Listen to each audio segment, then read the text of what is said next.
remember SMG4? Yeah, you know, the guy that made those funny-ass machinima videos before he introduced original characters and then kind of fell off? Yeah, me too. I remember being subbed and forgot that aside from his main series, he had other projects, like Meta Runner or Sunset Paradise, both shows that never really piqued my attention, but we're here for one show in particular, and that's Digital Circus. That's right, the same people behind SMG4 made this fucking show. I was actually surprised by that. I figured it was a separate show with someone with more experience, like Don't Hug Me I'm Scared or Hazbin Hotel. In fact, Digital Circus outdid Hazbin Hotel. This show has seen some huge popularity, with it gaining more than 100 million views as of writing. And considering I haven't made shit in 3 months, I decided to come out of hibernation and take a very late look at Digital Circus. The pilot introduces us to Caine, who's basically the AI ringleader of the so-called Circus. He's accompanied by Bubble, who is his companion and is, well, a bubble. He basically introduces the show to the viewer, and this is where we're introduced to the 5 main characters: Gangle, Zubul, Kinger, Ragatha, and Jax. There's supposed to be a 6th person, Kaufmo, who's absent. You'll see why later on. Gangle is a ribbon who uses theater faces as expressions. Zubul is...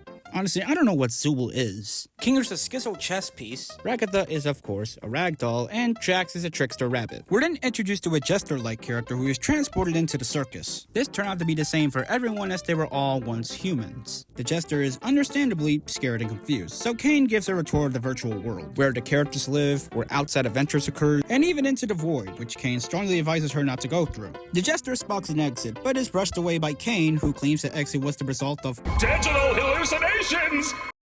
I have my doubts. The jester is given the name Ponmi, who I'll refer to her as. Caine then announces a new adventure to gather the gloinks. What is a gloink, you might ask? Gather the gloinks! What the fuck is a gloink? This is fucking weird. Okay, well, thanks for... What in the holy mother of fuck? What in the hell? I think I'll pass.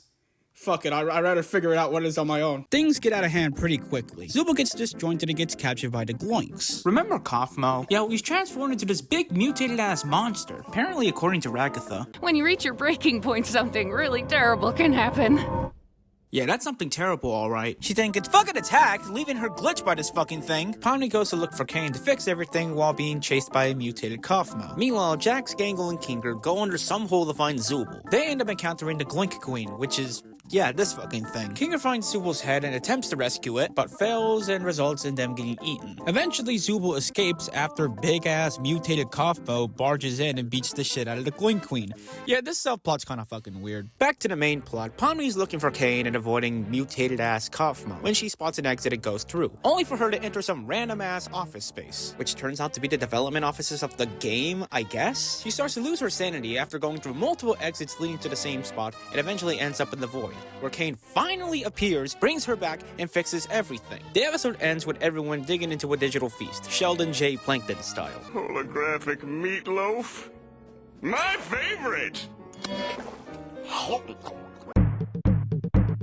First things first, the music. I like the musical score of this show. While yes, it's supposed to sound like some whimsical, goofy video game, there are moments in the musical score where it transforms into a big-ass orchestra. The funny song? The funny song!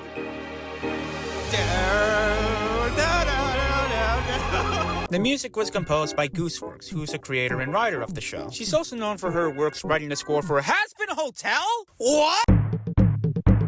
I really like the characters, particularly their designs, which are inspired by different forms of entertainment. My favorite character is honestly Jax. He's just a fucking troll. He's pretty much the laid-back mischievous of the 5 characters. He's pretty much unfazed as to everything that's going on around him. Funny thing to point out, on my first watch, I noted that Jax reminded me a lot of Angel Dust from Hazbin Hotel. And that was before I realized they were both voiced by the same fucking voice actor. I swear to God, there must be some fucking pipeline with these shows. Jesus!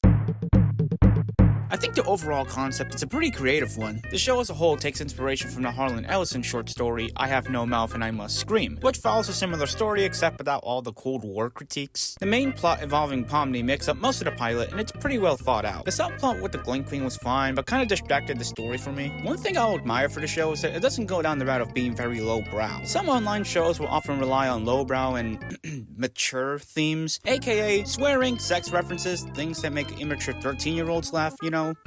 Some shows execute these themes pretty well. With a nook and a fuck and a fuck. Hey man, did you just swear? Yeah, fuck you, dick.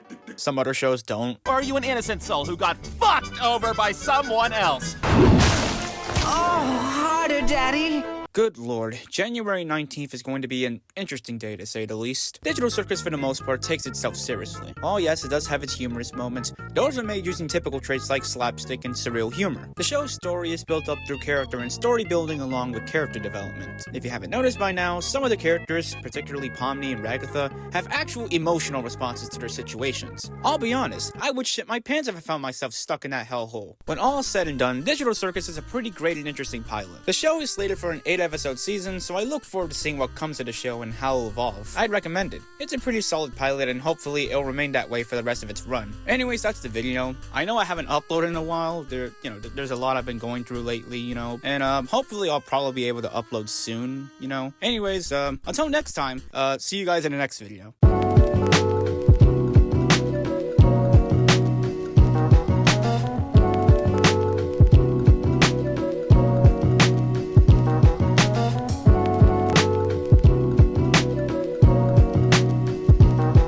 I think it's a nest. Are you sure? Hello? Ragatha? No! They cut it off! I gotta see that shit again. I think it's a nest. Hello?